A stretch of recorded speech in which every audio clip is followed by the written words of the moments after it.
नमस्कार पर्दाफाश को स्वागत करुच्ची मो रश्मि रंजन।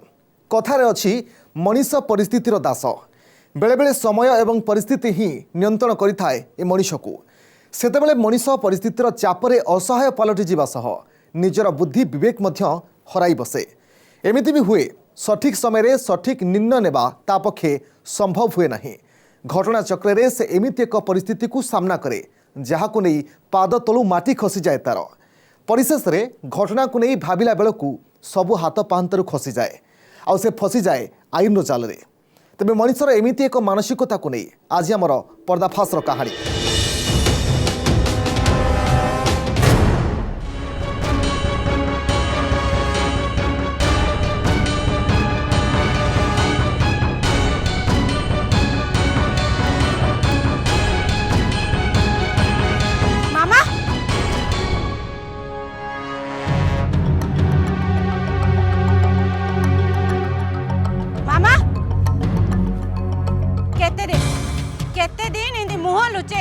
मुहपति चलतुबु तू कौन भावुचु एमिति चलिले आमे को कई किछि जानि परिबु नै नाई अपा कथा कोन के थाउ मते आ बेसी बहाना देखेबा दरकार नै।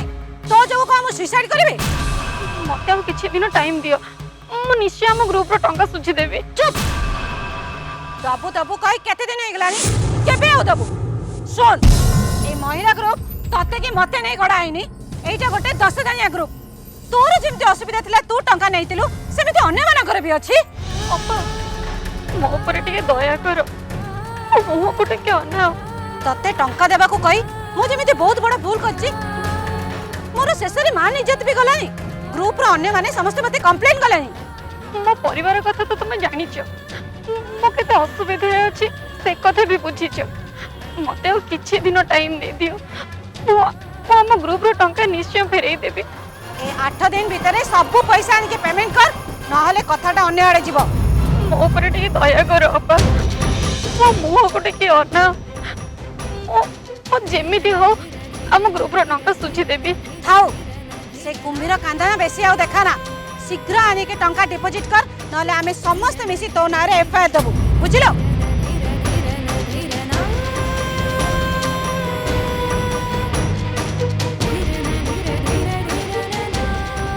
समय चक्र रे परिस्थिति बेले बेले मनीष को अस्तव्यस्त कर दिए। अभावी जीवन ताकू पछरु भिड़ी धरे समस्या मुकुलिबा ता पई एक प्रकार कष्टकर होई पड़े।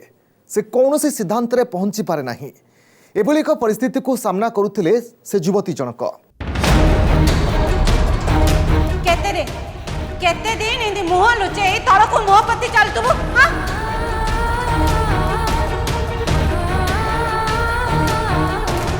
तते टंका देबा को कहि मु जेमिति बहुत बड़ा भूल करछि मोर शेषरी मान इज्जत भी गलानी। थाउ मते आ बेसी बहाना देखेबा दरकार नै। तो जो को हम सुसाइड करबे ए 8 दिन भीतर सब पैसा आन के पेमेंट कर नहले कथाटा अन्य आड़े जीव। थाउ से कुंभीर कांदना बेसी आउ देखाना शीघ्र आने के टंका डिपॉजिट कर नहले आमे समस्त मिसी तो नारे एफआईआर दबु बुझिलो। माँ ए माँ कौन है तोर बहुत समय बारी पर ठिया हिचु कौन है तोर एमा बापा परा कोन पचारुचंदी सकाळ तो जाइथिलु पळे आसिलु काहेकी तते के कोन कहिला की अरे कहले सिना हम की जानिमु कि समाधान बाट बाहर करिवो। पापा मो भाबुची मो आत्महत्या करि देबी ता छोड़ा मोर किछि उपाय नै। काई कौन बे की तते कौन कहला तते कह तू तो हमरो भांगी जिबा की हारी जिबा झ न कह कोन हे जी तोर कह मते मु किछि कहि परिबिनी बो मु किछि कहि परिबिनी। अचानक घटीगला घटना गाँ परिवेश सृष्टि है हईचई सबकिछि होईगला ओलट पालट परिवार सदस्यों पाद तलू माटी खसीगला। एभली घटना को सामना करी हड़बड़े जाइथिले सेमाने।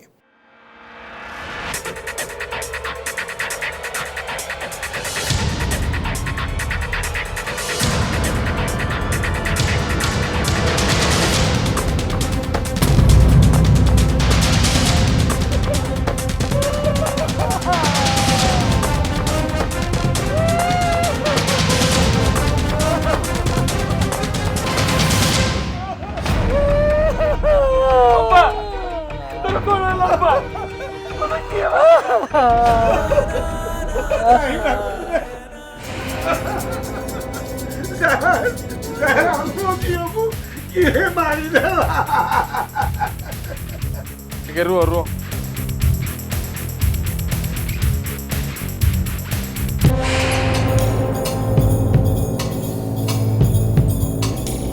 ଏ ଘଟଣା କେମିତି ଘଟିଲା? କିଏ ଦେଖିଛ କିଏ ଜାଣିଛ? ଆମେ କିଛି ଜାଣିନୁ ସାର୍। କାଲି ରାତିରେ ଆମେ ସମସ୍ତେ ଖାଇ ପିଇ ଶୋଇଲୁ। ଆମେ ସେଇ ଘରେ ଶୋଇଲୁ ଆଉ ସିଏ ଏଠି ଶୋଇଲା। ତମେ କଣ ଏ ଘରେ 3 ଜଣ ଲୋକ ଆଉ କେହି ନାହାନ୍ତି?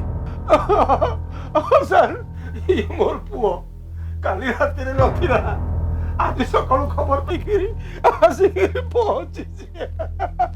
ସାର୍ ଏ ଘରେ ତ ମାତ୍ର ଗୋଟିଏ କବାଟ, ଏ ଝିଅ ତ ଘରେ କବାଟ ଦେଇକି ଶୋଇଛି।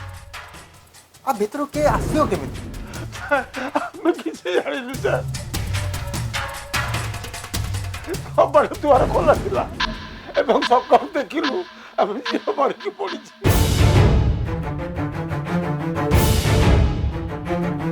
ଆଚ୍ଛା, ଯେତେବେଳେ ଏତେ ବଡ଼ ଘଟଣା ଘଟିଲା ସେତେବେଳେ ଝିଅ ତ ନିଶ୍ଚୟ ଚିତ୍କାର କରିଥିବ। ନାଇଁ ସାର୍, ସେମିତି କିଛି ଆମେ ଶୁଣିନୁ। ଶୁଣିଥିଲେ ତ ଆମେ ଉଠିଥାନ୍ତୁ। ଆଚ୍ଛା, କାହା ସହିତ ତମର ଶତ୍ରୁତା ଥିଲା କି? ନାଇଁ ସାର୍, ଆମର କାହା ସାଥିରେ ଶତ୍ରୁତା ନଥିଲା।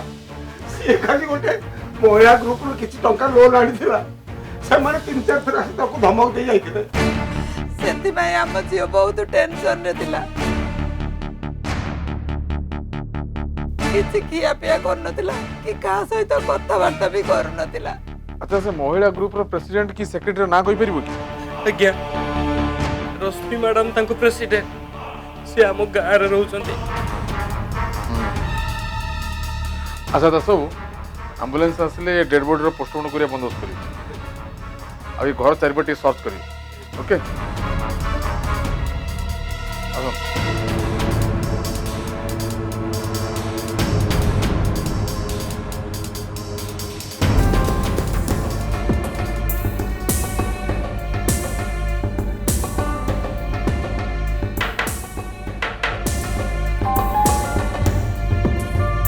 ସାର୍ ନମସ୍କାର। ନମସ୍କାର। ମହିଳା ଗ୍ରୁପ ପ୍ରେସିଡେଣ୍ଟ ଆପଣ ରଶ୍ମି ମ୍ୟାଡାମ? ହଁ ଆଜ୍ଞା, ମୁଁ ରଶ୍ମି। ତମ ପାଖରୁ ସେ ମାମା ଯିଏ ମରିଛି ସେ କେତେ ଟଙ୍କା ଲୋନ୍ ନେଇଥିଲା? ଆଜ୍ଞା 70,000 ଟଙ୍କା। ସେ ଲୋନ୍ ସୁଝି ପାରୁନଥିଲା ବୋଲି ତମେ ତାକୁ କୁଆଡେ ଧମକ ଦଉଥିଲ? ତା ଘରର ଅବସ୍ଥା ଦେଖି ଆଉ ତା ଦୁଃଖ ଦେଖି ମୁଁ ନିଜେ ପର୍ସନାଲି ଇଣ୍ଟରେଷ୍ଟ ହେଇ ତାକୁ ଲୋନ୍ ଦେଇଥିଲି।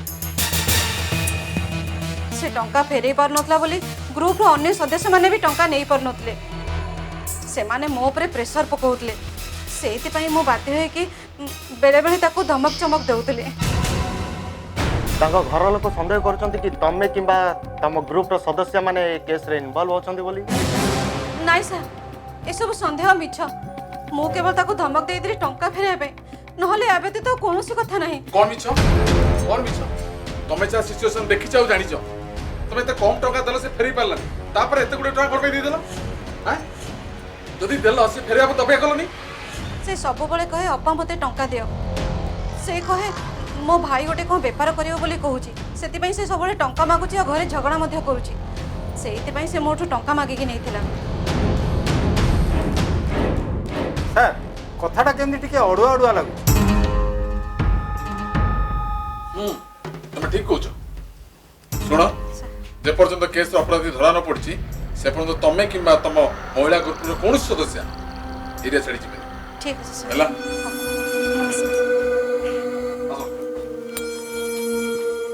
ଘଟଣାର ଅସଲ ରହସ୍ୟକୁ ଉନ୍ମୋଚନ କରିବା ପାଇଁ ଜୋରଦାର ଇନଭେଷ୍ଟିଗେସନ କରୁଥିଲା ପୁଲିସ।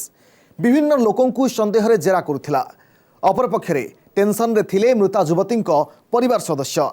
ତେବେ ଏପରି ସ୍ଥିତିରେ କ'ଣ ଥିଲା ସେମାନଙ୍କର ପରବର୍ତ୍ତୀ ପଦକ୍ଷେପ? ସାର୍ ନମସ୍କାର।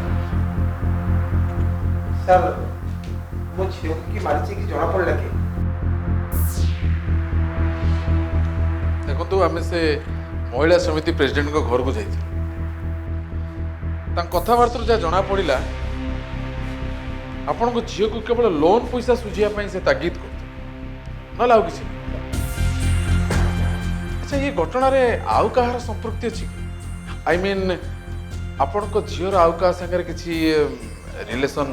ନାଇଁ ସାର୍, ସେ ଦିନ ଯାକ ଘରେ ରହେ। ତା ସିଲେଇ ମେସିନ୍ ଭଲ ତ ସିଏ ଭଲ। ସେ କୁଆଡ଼େ ଯାଏନି କି କାହା ସାଥିରେ କଥାବାର୍ତ୍ତା ହୁଏନି। ସାର୍ ତାକୁ ଟିକେ ପଚାରନ୍ତୁ ତାଙ୍କ ଝିଅ ଲୋନରେ ଯୋଉ ଟଙ୍କା ଆଣେ ତାକୁ କ'ଣ କରେ? ହଁ ସାର୍, ସେ ଘର ଚଳାଏ। ମୋ ଦେହ ଖରାପ ହେଲା ଦିନ ଠାରୁ ମୁଁ କିଛି କାମ କରିପାରୁନି, ସବୁତକ ବୋଝ ତା ମୁଣ୍ଡରେ। ହଁ, ସେ ପୁଅକୁ କିଛି ଟଙ୍କା ଦେଇଥିଲା। ପୁଅକୁ ଦେଇଛି ମାନେ? ପୁଅ ସବୁବେଳେ ଗୋଟେ ବେପାର କରିବ ବୋଲି ତା ସହିତ ଝଗଡ଼ା କରୁଥିଲା ଆଉ କହୁଥିଲା ତୁ ଟଙ୍କା ଦେ, ମୁଁ ବେପାର କରିବି ଆଉ ଟଙ୍କା ତତେ ସୁଝିଦେବି। ତାହେଲେ ଏବେ ତମ ପୁଅ କ'ଣ କରୁଛି? କି ବେପାର କରୁଛି ସେ? ମୁଁ ଜାଣିନି ସାର୍, ମୁଁ ତ ସବୁବେଳେ ଦେଖୁଛି ସେ ଆସୁଛି ଖାଇ ପିଇକିରି ପଳେଇ ଯାଉଛି। ସେଇ ଟଙ୍କା ପାଇଁ ତାର ଭଉଣୀ ସାଥିରେ ସବୁବେଳେ ଝଗଡ଼ା ହେଉଥିଲା। ପୁଅ ତାହେଲେ କେତେ ଟଙ୍କା ନେଇଛି? ପାଖାପାଖି 30,000 ଟଙ୍କା। ଆଚ୍ଛା ତାହେଲେ ଏବେ ଆପଣ ଆସନ୍ତୁ, ଦରକାର ପଡ଼ିଲେ ଆମେ ଡାକିବୁ।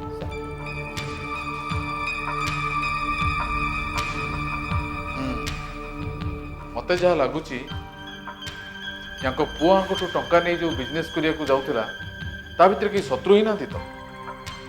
ଆଉ ସେଇ ରାଗ ରଖି ୟାଙ୍କ ଝିଅକୁ ମାରିଦେଇନି ତ? ସାର୍ ମୁଁ ଭାବୁଛି ତାଙ୍କ ପୁଅକୁ ଡାକି ପଚାରିଲେ ସବୁ କଥା କ୍ଲିୟର ହେଇଯିବ। ରାଇଟ୍।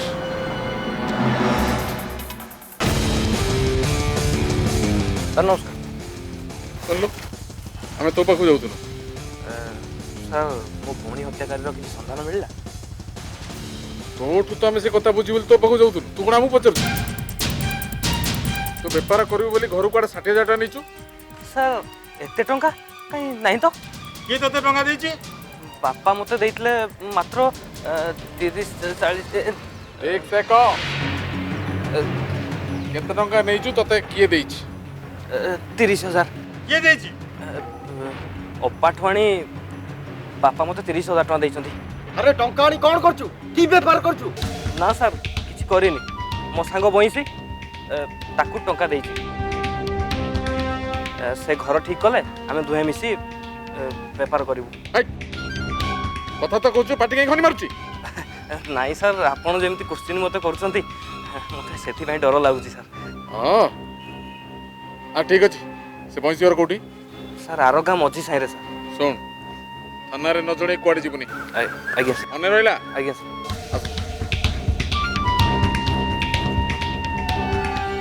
पुलिस अभियुक्त को धरिबा पई उद्यम जारी रखिथिला। घटनार खोलताड़ एवं छानबीन भितर तदंत प्रक्रिया को त्वरान्वित करुथिला पुलिस। एमितिरे जने युवक फसिथिला पुलिसर कब्जारे। ମୁଁ ସତ କହୁଛି ସାର୍, ମୁଁ ମତେ ବିଶ୍ୱାସ କରନ୍ତୁ ସାର୍, ମୁଁ ସତ କହୁଛି। ନହେଲେ ବାଡ଼େଇକି ହାଡ଼ ଭାଙ୍ଗିଦେବି। ନାଇଁ ସାର୍, ମୁଁ ସତ କହୁଛି, ମୁଁ ତାଠୁ କିଛି ବି ଟଙ୍କା ନେଇନି କି ସେ ମତେ ଜମା କିଛି ବି ଟଙ୍କା ଦେଇନି। ଆଉ ଏ ବେପାର କଥା ପୁରା ମିଛ ସାର୍। ଏଇ ସେ ଆଉ କାହା ନାଁ ନ କହି ତୋ ନାଁ କାହିଁ କହିଲା? ସାର୍ ମୁଁ ଜାଣିନି ସାର୍, ସେ ଆଉ ମତେ କେବେ ବେପାର ବିଷୟରେ କିଛି କହିନି ସାର୍। ଆଉ ସେ ଯେଉଁ ଘରୁ ଟଙ୍କା ଆଣେ ତାକୁ କ'ଣ କରେ ତୁ ଜାଣିଛୁ? ସେ ଏତେ ଟଙ୍କା କୋଉଠୁ ଆଣେ ସାର୍ ମୁଁ କିଛି ଜାଣିନି, ହେଲେ ସେ ଆମମାନଙ୍କ ବିଷୟରେ ବହୁତ ଖର୍ଚ୍ଚ କରେ ଆଉ ଖାଇ ପିଇକି ବିନ୍ଦାସ ରହେ ସାର୍।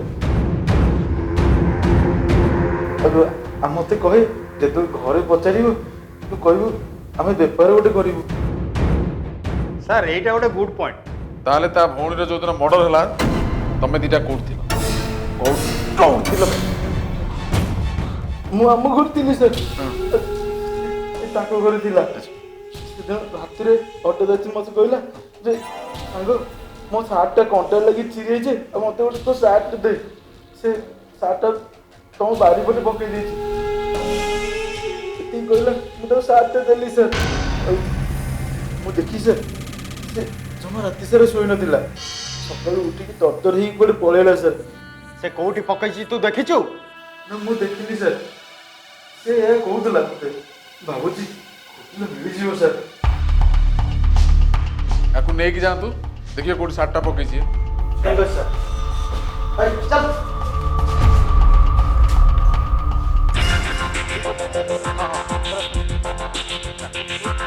ଏଇ ବାରିରେ ଆମର ପକେଇଥିଲା ବୋଲି କହୁଥିଲା ସାର୍। ଆସନ୍ତୁ ଆସନ୍ତୁ ସାର୍, ଆସନ୍ତୁ ସାର୍। ଏଇଟା ହେଉଛି ଆମ ବାରି ସାର୍, ଏଇଠି ସେ ପକେଇଛି ବୋଲି କହୁଥିଲା ସାର୍। ହଉ ତମେ ଏଠି ଠିଆ ହୁଅ, ଆମେ ଦେଖୁଛୁ। ଆଜ୍ଞା ସାର୍। ଆଚ୍ଛା ଯାଉ ତମେ ସିଆଡ଼େ ଦେଖିଲା।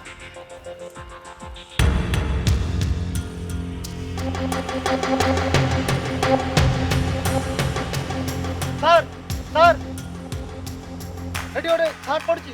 ହଁ କଲେକ୍ଟ କର। ହଁ ସାର୍।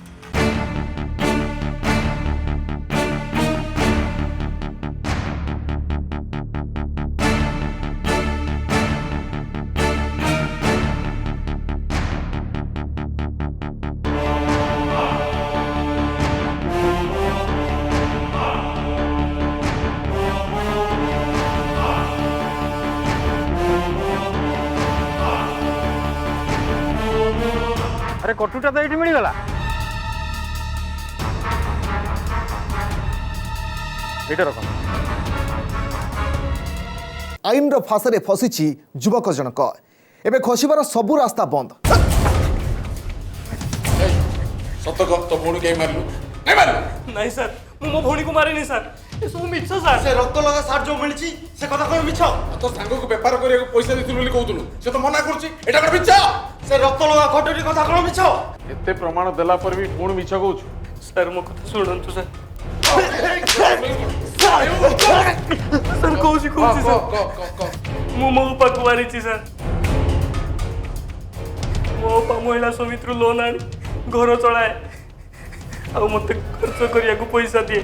ମୁଁ କିଛି କରେନି ସାର୍। ସେ ମତେ ପଚାରେ ଏତେ ଟଙ୍କା ନେଇ କ'ଣ କରୁଛୁ? ମୁଁ ତାକୁ ମିଛ କହେ ସାର୍। ମୁଁ କହେ ବେପାର କରୁଛି। ଆଉ ତାପରେ ପୁଣି ଟଙ୍କା ମାଗିଲେ ସେ ମୋ ଉପରେ ରାଗିଯାଏ।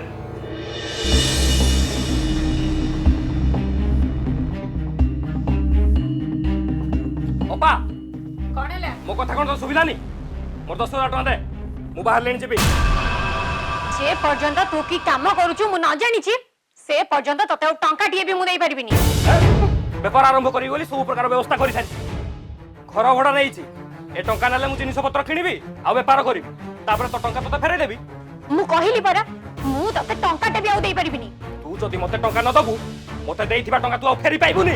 କ'ଣ କହିଲୁ? ନାଇଁ ନାଇଁ ତୁ କ'ଣ କହିଲୁ? ସେ କ'ଣ ଟଙ୍କା ଗଛ ହେଇଛି ତୁ ଯେତେବେଳେ ମାଗୁଥିବ ସେତେବେଳେ ଦେଇଦବ? ସେ ପୁରା ମହିଳା ଗ୍ରୁପରୁ ଲୋନ୍ ଆଣିଛି ଯେ ଟଙ୍କା ଫେରାଇବା ପାଇଁ ସେମାନେ ବାରମ୍ବାର ଆସୁଛନ୍ତି। ତୁ ଏମିତି କି ବେପାର କରୁଛୁ ଯେ ଟଙ୍କା ମାଗୁଛୁ? ତୋର ସାଙ୍ଗମାନେ ପରା ବାହାରେ କାମ କରିକି ତାଙ୍କ ସଂସାର ଚଳୁଛନ୍ତି, ଆଉ ତୁ ଆମ ଉପରେ ବୋଝ ହେଇ କାହିଁ ଏମିତି କଷ୍ଟ ଦଉଛୁ? ଆଉ ତାକୁ କିଛି ବୁଝେଇବା ଦରକାର ନାହିଁ। ଯିଏ ନିକମା ଅଳସୁଆ କୋଢିଆ ତାକୁ ଯେତେ ବୁଝେଇଲେ ବି କିଛି ଲାଭ ହବନି। ଏ ଟଙ୍କା କଥା ମୁଁ ଆଜିଠୁ ଭୁଲିଗଲି। ଟଙ୍କା ଦବୁନି ତ? ଠିକ ଅଛି। ଏଇଟା ଟଙ୍କା ପାଇଁ ତୋ ଭଉଣୀଟାକୁ ତୁ ମାରିଦେଲୁ? ଆବେ ତୋ ହାତ ଗଲା କେମିତି? ମୋ ସାଙ୍ଗସାଥି ମାନଙ୍କ ସହିତ ମିଶି ଅଧିକ ଖର୍ଚ୍ଚ କରିଥିଲି ଆଉ ଧାର କରଜ ବି କରିଥିଲି। ଧାର କରଜ ଏତେ ବଢି ଯାଇଥିଲା ଯେ ସେମାନେ ମତେ ବାଟରେ ଚଲେଇ ଦେଉନଥିଲେ। ଆଉ ଏପଟେ ଅପା ତା ଟଙ୍କା ମାଗି। ଆଉ ଦିନେ ମୁଁ ଘରୁ ଆସିଲା ବେଳେ ଅପା ମତେ ଡାକିଲା। ଆଉ ତାପରେ ଏଇ ଆରେ ଶୁଣ କୋଳି ଯାଉଛୁ ମୋ ଟଙ୍କା କେବେ ଫେରିବୁ କହ? କି ଟଙ୍କା? ଯେତେବେଳେ ମୋ ଟଙ୍କା ଦରକାର ଥିଲା ସେତେବେଳେ ତ ଦେଲୁନି। ଏବେ କି ଟଙ୍କା? ସମସ୍ତଙ୍କୁ ଆଡଭାନ୍ସ ଦେଇଛି କାମରେ ଲଗେଇବା ପାଇଁ। ସେମାନଙ୍କୁ ମତେ ଟଙ୍କା ଦେଲେ ସିନା ତ ଟଙ୍କା ଦେବି, ତାହେଲେ କୁଆଡେ ଦେବି? ଏଇ ତୁ ମଣିଷଟି, ତୋର ବିବେକ ବୋଲି କିଛି ଅଛିଟି? ଆରେ ସେଇ ଟଙ୍କା ପାଇଁ ମୁଁ ଆଜି ପଦାକୁ ବାହାରି ପାରୁନି। ଆମ ଗ୍ରୁପର ସବୁ ସଦସ୍ୟ ମତେ କେତେ କ'ଣ କହୁଛନ୍ତି ଆଉ ସେମାନଙ୍କର କଥା ଶୁଣି ମତେ ମରି ଯିବାକୁ ଇଚ୍ଛା ହଉଛି। କେମିତି ମୁଁ ସେମାନଙ୍କର ଟଙ୍କା ସୁଝିବି? ସେ କଥା ତୁ ଜାଣିଥିବୁ, ମତେ କାଇଁ ପଚାରୁଛୁ? ଟଙ୍କା ଦେବୁ କି? छी ତୁ ତୋ ଭଳିଆ ଭାଇ ଗୋଟେ ଭଉଣୀର ଥିବା ଯାହା ନଥିବା ସେଇଆ। ଆରେ ଯୋଉ ଭାଇ ନିଜ ଭଉଣୀ ପାଖରେ ପଇସା ପାଇଁ ହାତ ପତାଏ ନିଜ ଭଉଣୀର ଇଜ୍ଜତକୁ ବି ଦେଖେନି, ଏଭଳି ଭାଇକୁ बीच रास्ता रे जदि 5 जन मिसिकी बाड़ांदी तेबे मो आखिरु टोपाए भी लुह बाहरिबनी। ए तो जीवर लगाम दे कहूचे ता नहले कोन मारिबू मते? अरे तो भलिया भाई जो भौणी रे थिबो ना से ता भौणी रो मल्ला सबको भी बिकी खाई दबो। एपटे लोक मानकर धार करज कथा आ सेपटे ओपार कथा मु सही पारलिनी सर। अपा को केमिति मारलु तू सही डाक। अपा मु गोटिए रूम रे सो से दिन राति रे मु घर को गली कबाट खोला थिला निदरे शोई पड़िथिला तापरे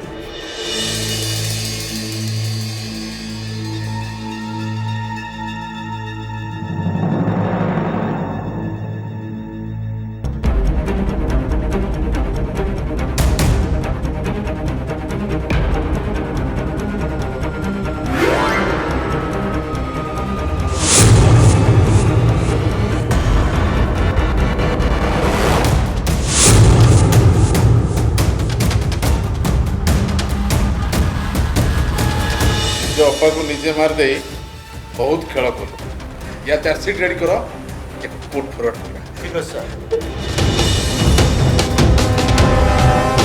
देखिले तो केमिति घटीगला एक अमानवीय कांड पारिवारिक कलह केमिति नेला भयंकर रूप घटीगला घटना काहींकि घटुछि एमिति कौन यार समाधान बाट एभली दुष्ट मानसिकता को आमे सचेतन होई नियंत्रण करबा निहाती जरूरी नचेत आगक यह भयंकर परिस्थिति सृष्टि करिब तेबे आमको दृढ़मना होई परिस्थिति को सामना करबा सह यार समाधान बाट बाहर करबा को हेबो।